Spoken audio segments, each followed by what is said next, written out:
Chisanga Malata of the Sun here with a man who needs no introduction if you pay attention to prospects in the UFC. I'm talking about the one, the only Ilia Topuria. Ilia, how are you doing? I'm good, man.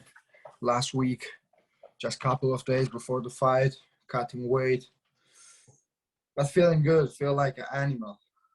That's good to hear. And a lot of people do think that you're an animal. I mean, 3-0 in the UFC so far. I believe it was March 2020 you made your debut. I mean, the time's going by quickly already. How would you assess your time already? 3 wins, especially a big win against Ryan Hall in your last fight. How would you assess the time period so far? So I made my debut in October. October, sorry, my match is gone. Sorry about that. Don't worry. In October, and it feels good, you know. I always knew that inside myself that I'm the best in the world. So it's just a question of the time. Later by later, everyone gonna know it. Mm-hmm. And I think that you kind of you're proving that is the case, and you potentially are one of the best in the world, especially in your last fight against Ryan Hall, which a lot of people thought would be very tricky for you. How would you assess your performance in that fight overall? I had a great performance, I think, right? But when they call me and I get that call and when they offer me a fight against Ryan Hall, I said yes, of course, because in the team I train, I have a lot of black belts there, a lot of very similar styles. So it was a very familiar style, you know, that Ryan Hall's, Imanari rolls and all the stuff, you know. And it was easy for me to deal with all his techniques. And obviously this weekend you're fighting Charles Jourdain, but you were meant to be fighting Movsar Evloev. I mean, how disappointed were you that the fight fell off? Because a lot of fans were excited at the prospect versus prospect matchup.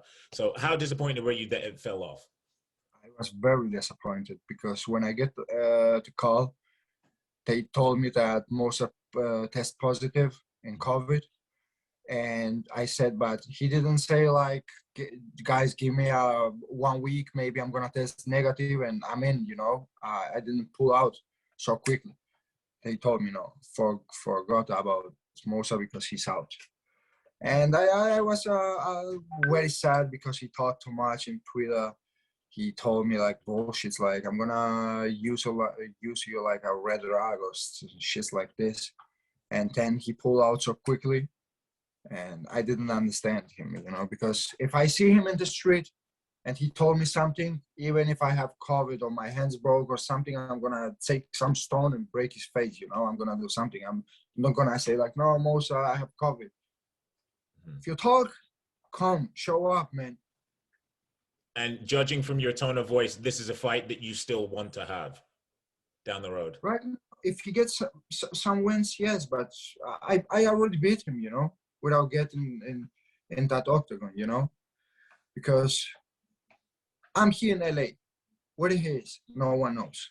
I'm here. They told me you have to be in LA 22 of January to fight Movsar. I'm here. Where he is, no one knows. I have COVID, yeah, blah, blah. I already beat him. If he wants to revanche, maybe with a couple of wins, we can talk. But right now, no. I'm not going to give him the chance again. Fair enough. And obviously, Charles Jourdain has stepped in on short notice. Are you happy with him being the short notice replacement? He's highly regarded by many people. I know he's only on a 1-fight win streak, but he's a relatively big name, and I think it's one that like a win over him would potentially push you towards the top 15. Yeah.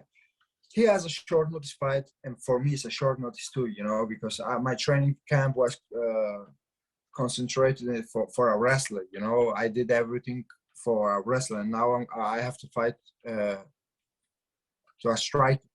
So for me, it's a short notice too. But yeah, he's a good guy. I feel very thankful that he jumps into fight. And on Saturday night, I have to do my job, you know. I have to take his head off. And you're getting in your first fight of the year pretty early. How active do you want to be in your bid to get towards the top 15 by the end of the year? So I want to make like 3-4 fights this year. I want to stay very active. Yeah, I want to stay very active. That's my plan. And in your mind, do you have a plan in mind? Do you have a route in mind that will get you towards the top 15 by the end of the year? Or are you just taking it fight by fight? No, I think they're gonna put me in top 15 after this fight. Maybe yes, maybe not. But like I always say, I don't give a fuck to be in top 15, top 10, or top 5. I know inside myself that I'm number one. I'm not gonna celebrate if they put me even into the top 5. I will be happy when I'm gonna get that belt. So before that, I don't give a fuck about that numbers. And one thing I wanted to ask you is that you've been, if I'm correct, you've been living in Spain since you were 15, correct? Yeah, right.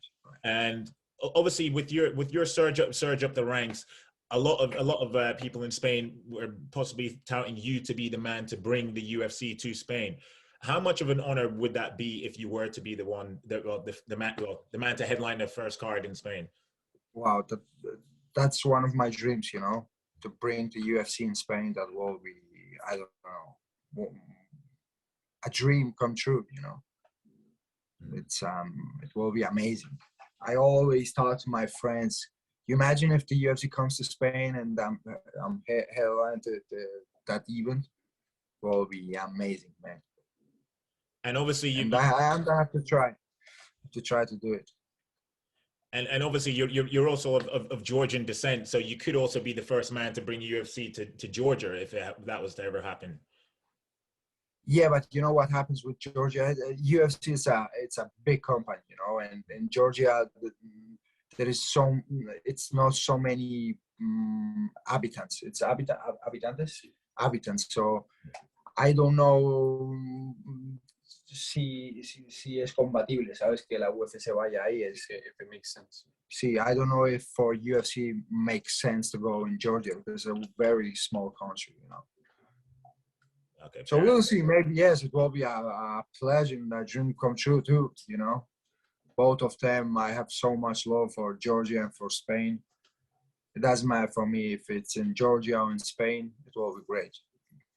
Fair enough. And I'm just gonna a final question for me. How do you foresee this short notice fight with Charles Jourdain playing out? Because as you said, that you've completely had to change your game plan from a wrestler to a striker. How do you foresee this one playing out then? So, like I say, I feel like I'm I'm the best in the world, and the best men in the world have to deal with everything. That's not an excuse for me. That my training camp was for a wrestler. Now I have to fight a striker. It doesn't matter. Just imagine if I see him in the street and he told me something, what I'm gonna do? No, I did my training camp for a wrestler. I'm gonna fight him. So right now I have a fight on Saturday night, and I'm gonna smash this guy, and you all gonna see that. Ilia, thank you very much for the time this morning for you guys. I really do appreciate it. Take care. Hopefully the weight cut goes well, and good luck on Saturday. Thank you, man. My pleasure. Thank you much. Bye.